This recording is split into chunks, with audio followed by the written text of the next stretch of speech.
যে তিনটা ভূমিকম্প এখনো আসা বাকি আছে। নবীজি বলেছেন একটা পৃথিবীর পূর্ব দিকে হবে। পূর্ব দিক কোন দিক?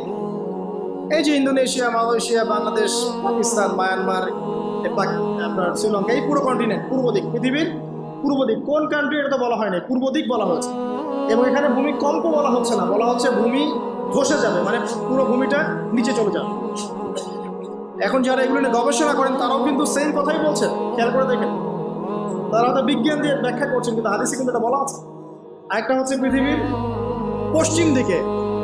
আর পশ্চিম দিকে কেন হবে জানেন? সমকামিতার কারণে, সুদের কারণে, জেনার কারণে, পর্নোগ্রাফির কারণে, এবং সারা বিশ্বকে তারা যে জুলুমটা করছে, এই জুলুমের প্রতিফল হিসেবে আল্লাহ পাক ঘোষিত।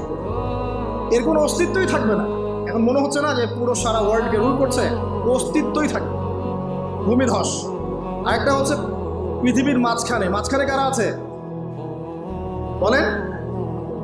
মাঝখানে আমাদের আমিরুল মুমিনিনরা আছে নাকি? যারা গান বাজনাকে উন্মুক্ত করে দিচ্ছে, যারা পর্দার শিথিলতা নিয়ে আসছে, হ্যাঁ, যারা ইসরায়েলের সাথে আতাত করছে, এরা আছে, আমিরুল মুমিনিনরা আছে। তো সেখানেও একটা ফিতনা অপেক্ষা করছে, অপেক্ষা করতে থাকেন।